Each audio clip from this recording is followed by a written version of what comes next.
¿Cómo están todos? Estamos aquí en un programa más de Mujer del siglo XXI con Adriana Gaitán. Estamos promoviendo este libro tan hermoso dedicado a la infancia en general del mundo, pero también, ¿por qué no?, aquellos adultos que requerimos o que necesitamos sanar algunas heridas de la infancia.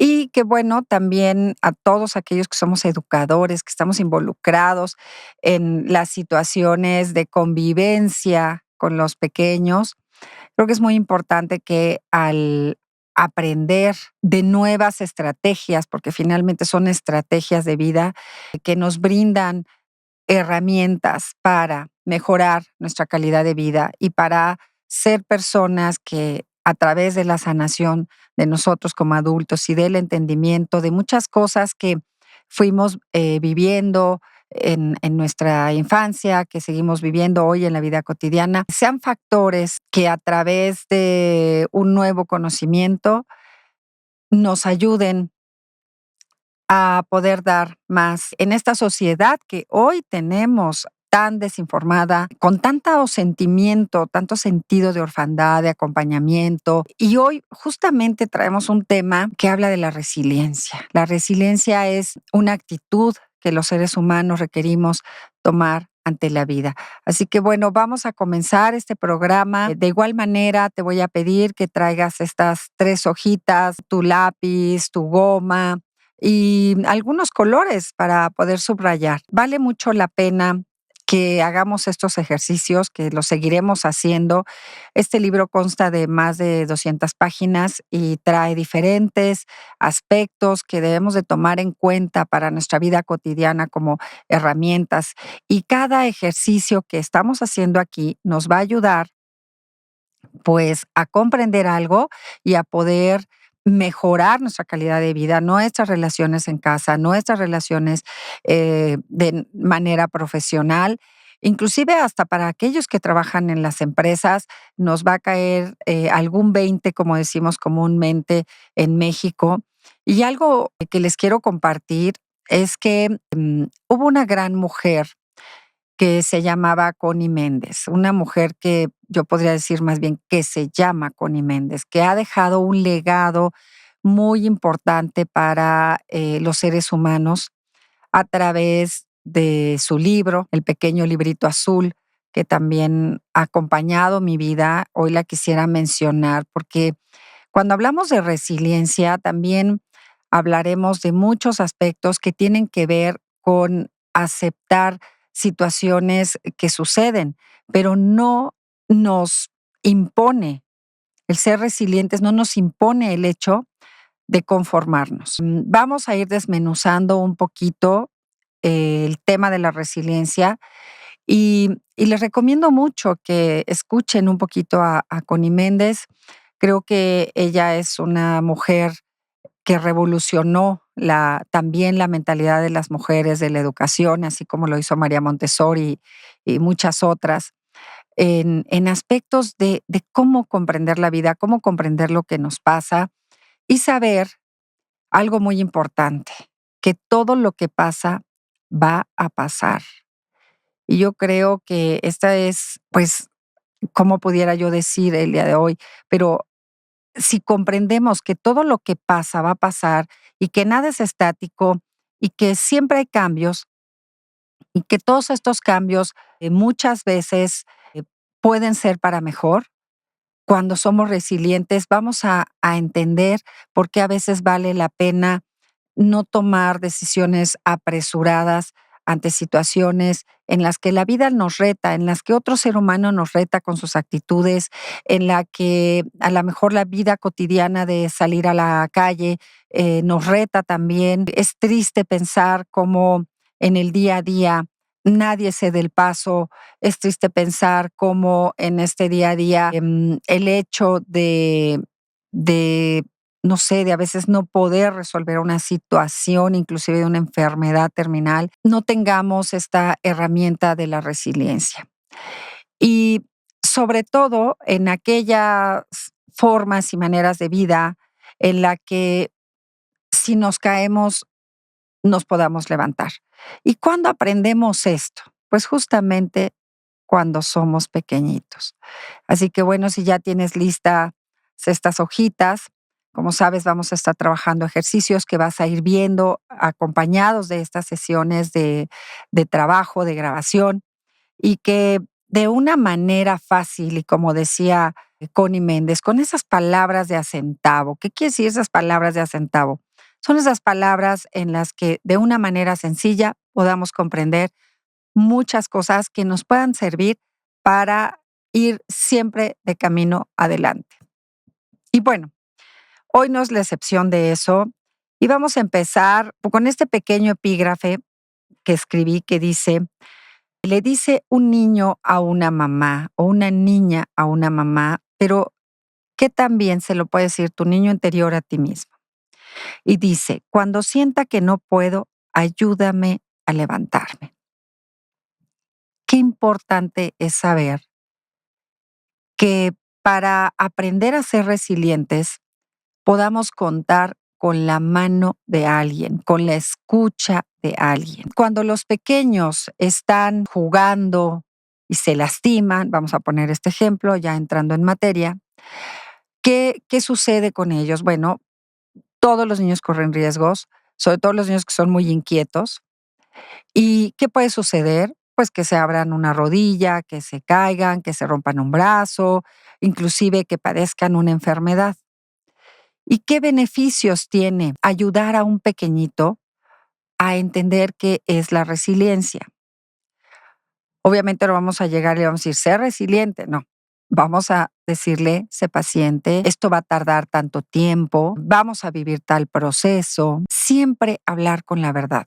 Por ejemplo, si un niño se cayó y se golpeó y se abrió la pierna o lo que sea, en algún daño, digamos, físico, siempre es importante decirle qué va a suceder. Cuando un niño sabe qué va a suceder, es mucho más fácil que se adapte en su vida cotidiana a ser resiliente. ¿Por qué? Porque va a aprender que todo tiene un proceso y que van a llegar momentos para todo. Cuando nosotros vivimos esta experiencia de que un niño se cayó, ¿qué hacemos? Le explicamos, oye, esto no es tan grave tu herida, en este momento te curo.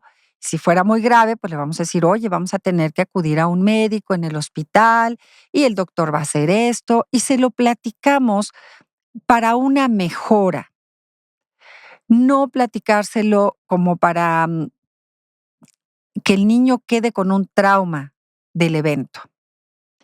Desde luego que en la vida tenemos muchos temas traumáticos que después vamos a hablar de ellos, pero que si hemos aprendido de la resiliencia, nos van a servir muchísimo para salir adelante. Vamos a leer un poquito aquí de algo que escribí en el libro, que es importante, que quiero compartirlo, que dice así: la enseñanza del deseo de ayudar alivia el dolor y el sufrimiento a través de la práctica de la compasión.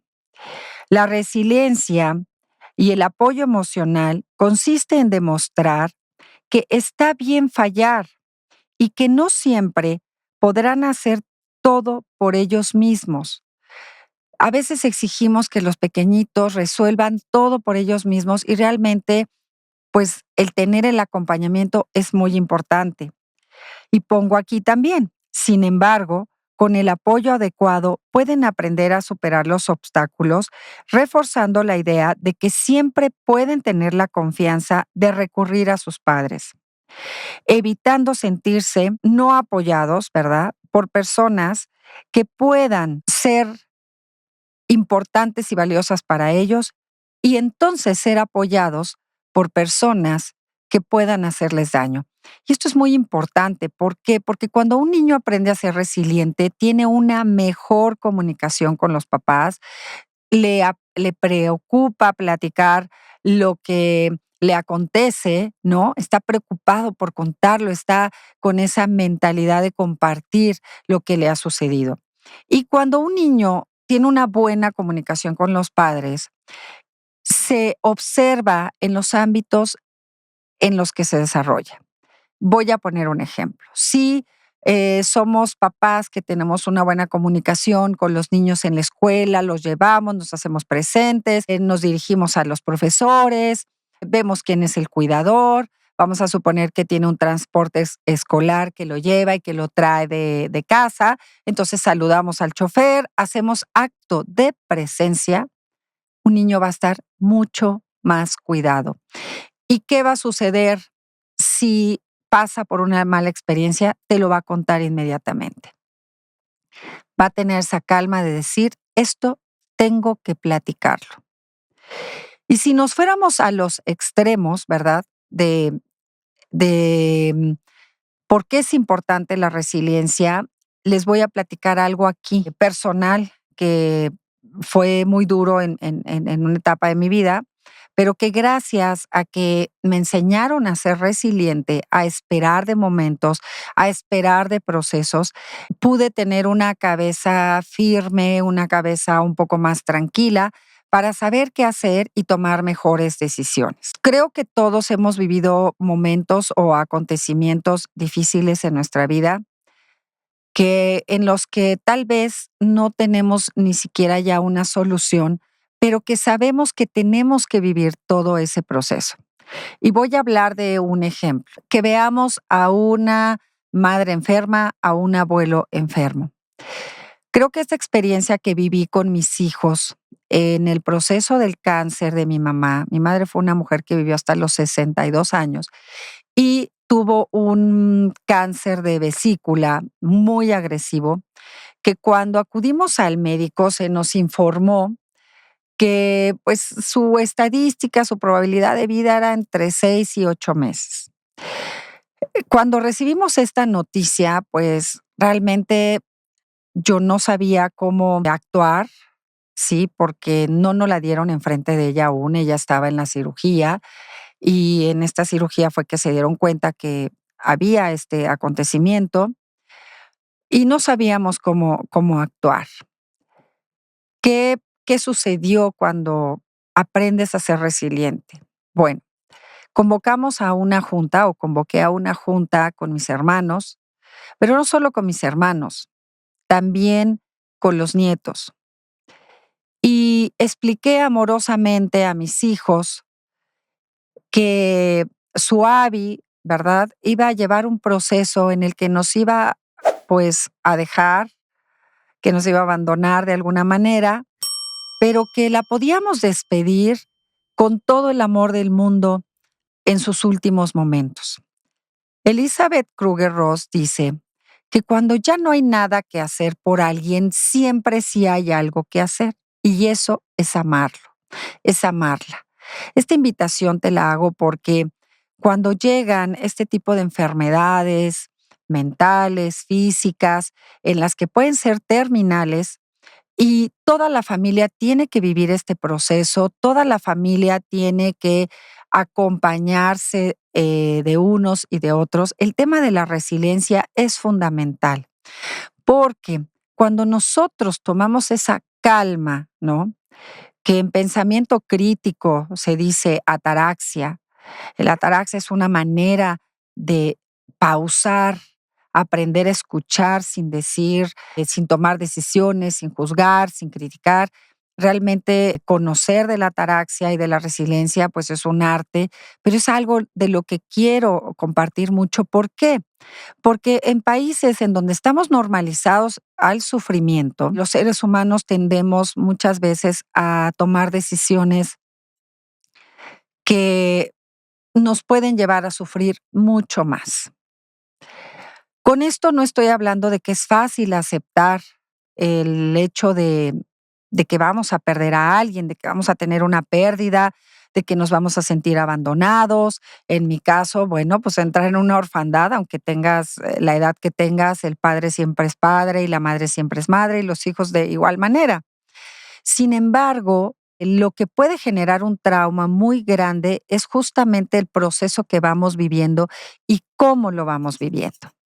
Así que en este caso particular, ¿no? Que platico de lo sucedido en mi familia con mi persona, pues fue muy importante tomar resiliencia, tomar esa postura de poder escuchar el sentimiento de todos, de poder dividir las tareas, de saber quién acudiría a cuidarla en un horario, en otro horario, quién llevaría el tema de gastos. Y cuando los niños ven todas ese tipo de situaciones, también aprenden a generar acuerdos. Más adelante vamos a ver los temas de qué significa negociar y qué significa acordar. Pero creo que dentro de estos aspectos de la resiliencia, vamos aprendiendo de la flexibilidad que podemos generar en una persona. Vamos aprendiendo de que el dolor que no se niega se transforma.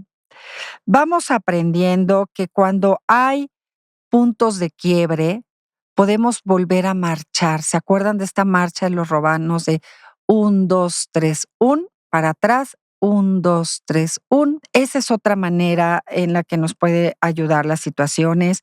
La resiliencia también es un gran nutridor de vínculos significativos. En los entornos familiares nos damos cuenta de quién verdaderamente nos ama.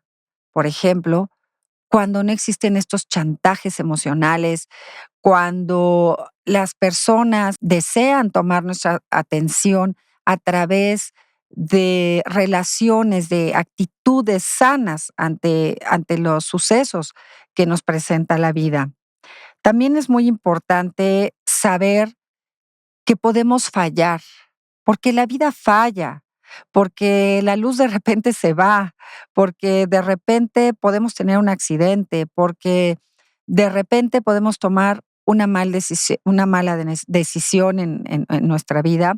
Y creo que es muy importante que los niños sepan que tenemos ese derecho a fallar, que tenemos ese derecho a la pérdida, que tenemos ese derecho a equivocarnos. Y que eso sucede porque la vida no es perfecta y aprender a ser resilientes es importante. Créanme, yo el día de hoy estoy grabando el programa y justamente parece que Dios me hubiera puesto una prueba hoy en la mañana de pensar de cómo ser resiliente para resolver situaciones. Y cuando tenemos, no digamos esta cabeza fría, simplemente esta actitud de respirar y soltar, nos puede ayudar muchísimo. Otro punto importante de la resiliencia es que también nos ayuda a saber pedir ayuda. Y vamos a comenzar ahorita con los ejercicios porque hay situaciones de vida que nos han frustrado muchísimo, en las que a lo mejor si reflexionamos cuando menos una, nos va a quedar en nuestro editor de la mente, que ya hemos hablado de que la mente es un editor. Cuando le damos más información, pues editará y editará y editará. Y el ejercicio quisiera que lo vean en esta pequeña lámina, que va a consistir en que escribas una situación de tu vida en la que por falta de resiliencia tomaste una mala decisión. Esas veces en las que dices, híjole, es que si hubiera sabido, hubiera hecho esto. ¿Por qué? Porque a partir de ahí viene la experiencia. Cuando uno tiene experiencia en la vida es cuando uno recoge esa perla de sabiduría. Cuando uno no ha sanado ese suceso de vida, entonces no hemos recogido esa perla de la vida. Y hoy te quiero invitar a que puedas procesar alguna situación de tu vida en la que no tuviste esa enseñanza, esa herramienta suficiente de ser resiliente.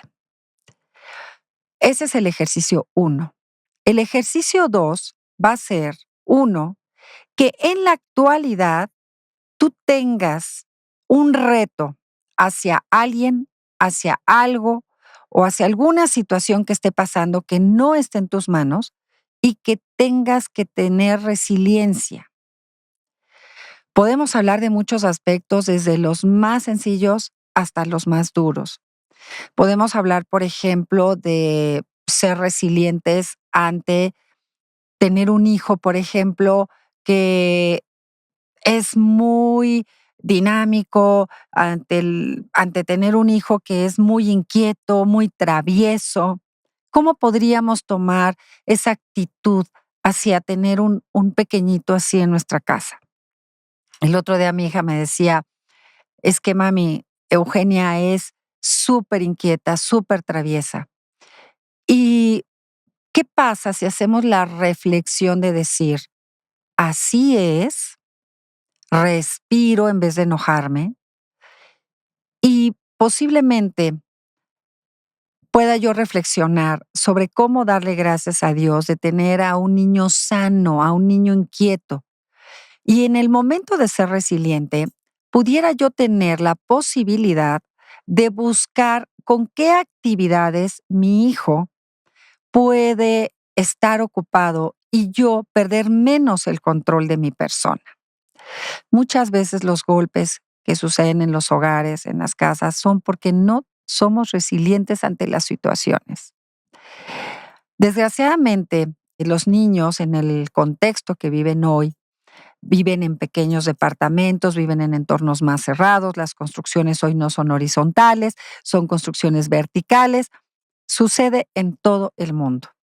Y pues depende de las posibilidades de cada quien, ¿verdad? Pues desarrollan sus actividades en entornos mucho más pequeños. Entonces, la paciencia, que ya vamos a hablar después de la paciencia del adulto, se ve frustrada, se pierde. ¿Qué tanto motivados estamos? ¿Qué tan motivados estamos para ser resilientes, ser conscientes del contexto en el que vivimos en este momento para sacar adelante a nuestros pequeños? Ponte, por favor, una prueba de resiliencia que requieres en el hogar. ¿Cómo podrías trabajarla? Analiza aquello que más te enoja y que pudiera destruir inclusive la relación con tu pareja o el vínculo afectivo de tu hijo o de tu hija.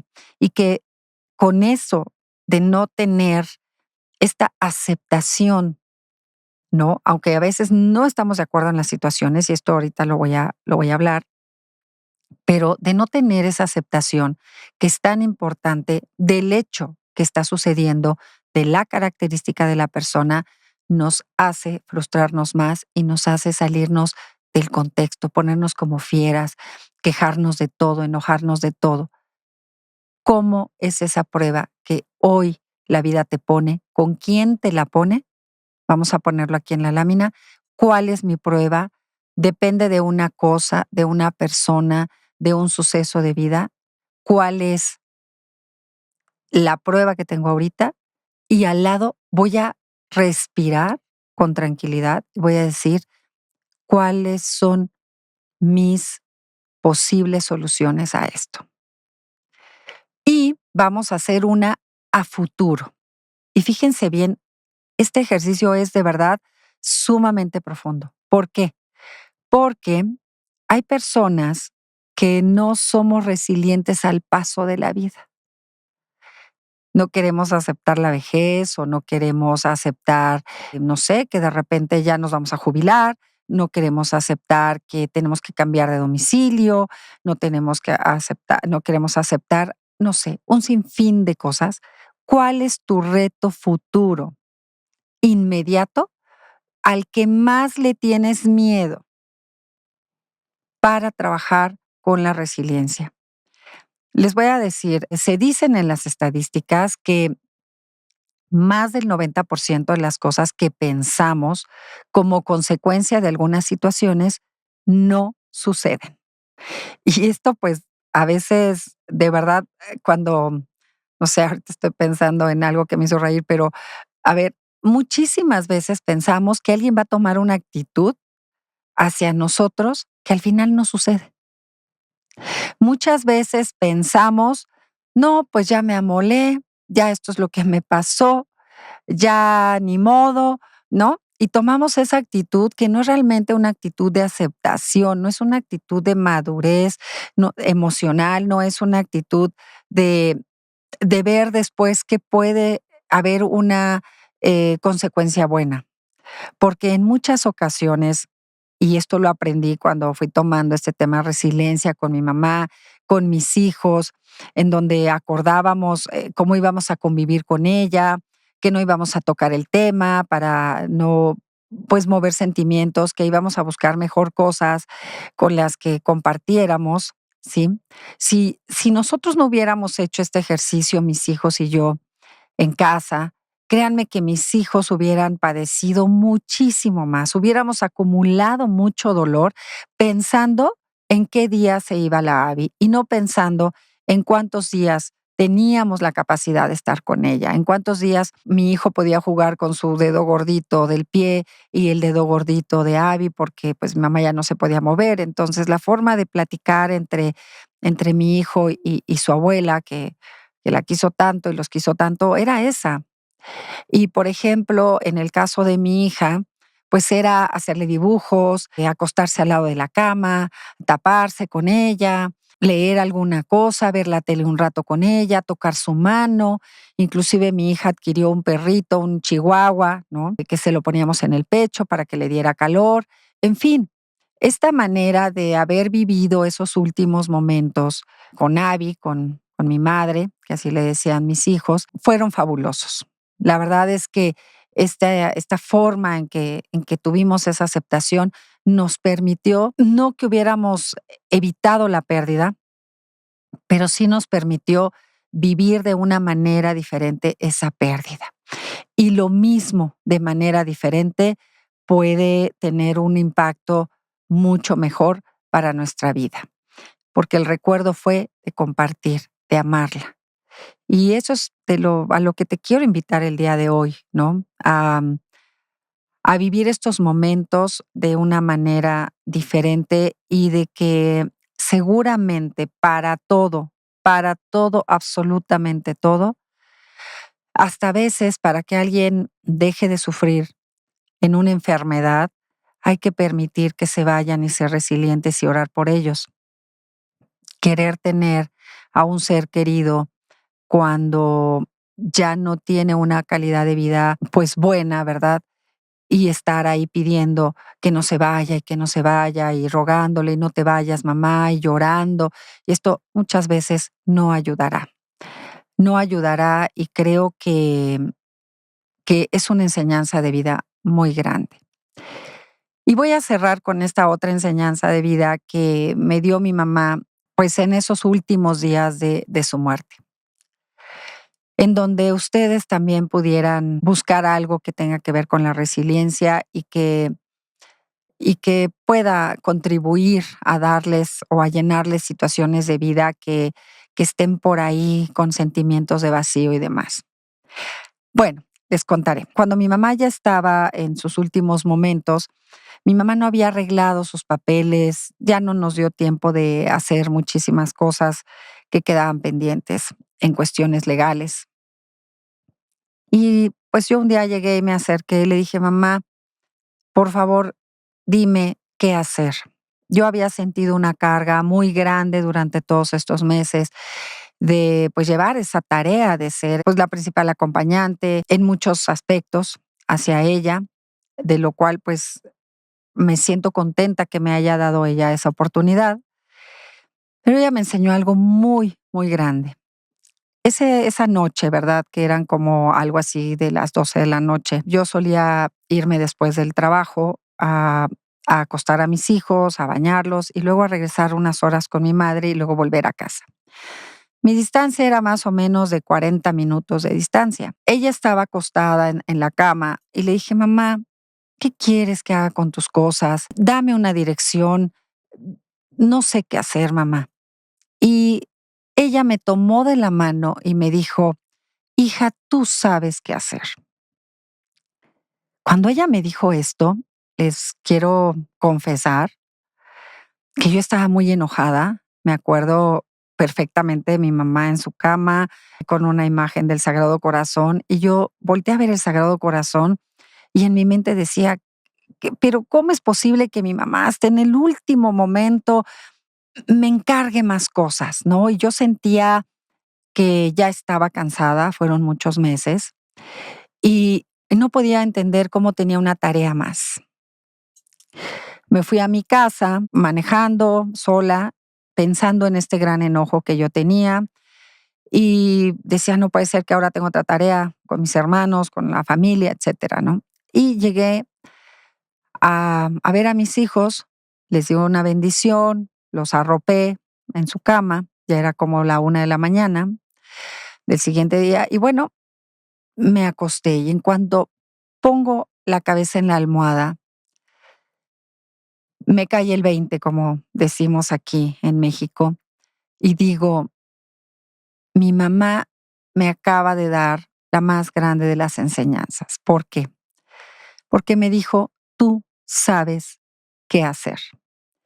Cuando un padre o una madre le dice a su hijo, tú sabes qué hacer, no es un acto de egoísmo, es un acto de la mayor confianza que puedes tener en ellos. Y ese día me regresé con ella y le pedí perdón porque yo me había sentido literalmente egoísta y no estaba yo comprendiendo todo este proceso en el que ya había sido resiliente y que me había dado el mayor de los regalos, esa resiliencia, que era la mayor de la confianza. La confianza es una cosa que no es binaria, se da o no se da. Y fue el regalo a mi resiliencia de tantos y tantos meses de proceso. Y en ese momento pensé, si yo a mis hijos les puedo decir que ellos saben qué hacer y morirme en paz, creo que es un gran regalo de vida. Así que bueno, con esto cierro este programa de hoy. Les quiero decir que lo tomen mucho en cuenta. Hablo siempre desde mi corazón, con algunas vivencias personales, a lo mejor con algunas anécdotas de otros que me permite contarlas o en fin, pero les quiero dejar este regalo. Hay que enseñar a los hijos a ser resilientes, porque si ellos son resilientes, sabrán qué hacer, sabrán tomar mejores decisiones. Cierro este programa. Adriana Gaitán, con Mujer del Siglo XXI. Me despido con un beso y como siempre agradecida de que me escuches y de que esto pueda servir para tu vida. Nos vemos en un próximo capítulo de este hermosísimo libro de En la edad de la inocencia se albergan los más grandes anhelos. Buenas tardes, buenas noches, buenos días e inclusive buenas madrugadas. El contenido de este video podcast está basado en los valores, la experiencia, los estudios y la libre opinión de la autora y sus invitados. Su propósito es compartir ideas, conocimientos y perspectivas que pueden servir como guía o inspiración. Somos respetuosos de la opinión de quienes nos escuchan y de la visión de los expertos invitados. Sin embargo, es responsabilidad de cada persona evaluar, reflexionar y considerar sus propias circunstancias antes de tomar decisiones basadas en la información aquí presentada.